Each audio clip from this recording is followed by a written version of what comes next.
Administrator Vice Admiral Ibok Ete Ibas retired. Stakeholders under the Pan-Niger Delta Forum have begun making their own positions clear.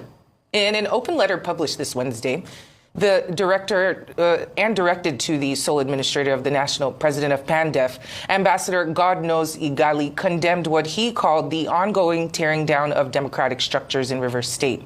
Well, Ambassador Igali joins us now to speak more about that and, well, much more. Welcome to Newsday. Thank you for joining us, Ambassador.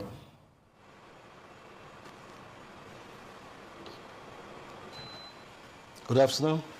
Good afternoon. Well, given the recent reports of the Federal High Court restraining the sole administrator in Rivers State for making these appointments that we talked about in the intro, what is your own understanding of the legal standing of these appointments and, well, the repercussions thereof? Well, thank you very much. Not going to get into too much legalities and constitutionalism of some of these actions, but primarily is the fact that the sole administrator came as a result of a declaration, a gazette that was published on his activities, on his functions. Then secondly, there was a National Assembly resolution that gave him the power to go and operate.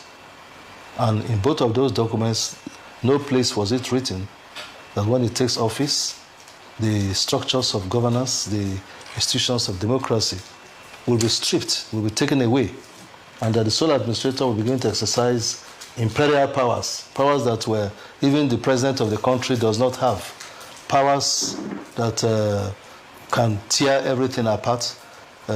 Let me say this, one of the most critical issues in any country is to build institutions.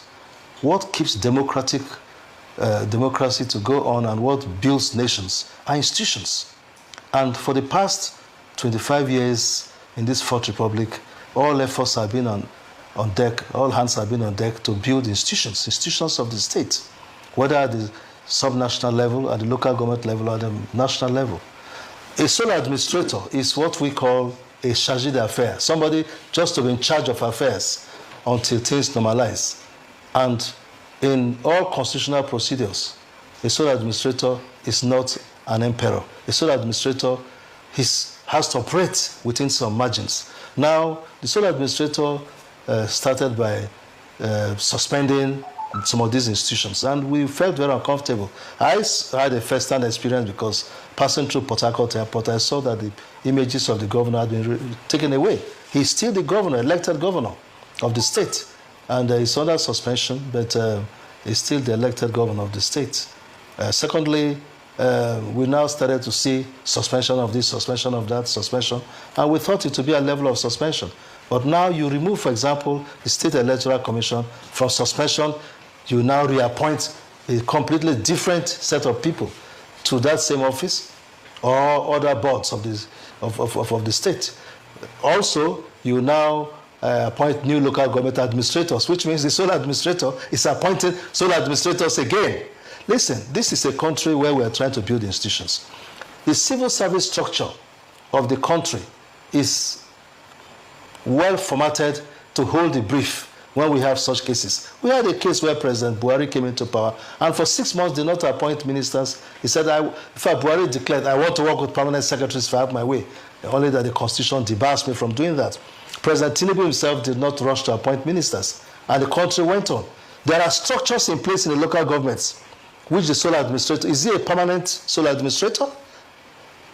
Maybe, perhaps, I really don't understand. So please, I think that, and besides, let's not forget, yesterday there was a High Court ruling against these activities, and we should obey the courts. If the High Court has said that don't dissolve these institutions, don't remove people arbitrarily, then the sole administrator, who is the vizier of the president, who owes brief at the behest of the president, and Mr. President has declared publicly, not once, but severally, that I believe in rule of law. So why would the sole administrator ignore the High Court judgment? If he's not happy, he should go and appeal against that judgment. Ignore it and appoint his people. We are not in a military regime. We are not in a dictatorship. We are not in an imperial rule. And we don't want these things to create problem in this country.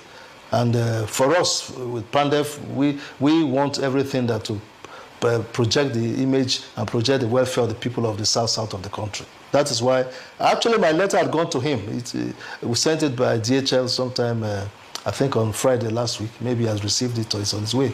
So I reinforced my views in that.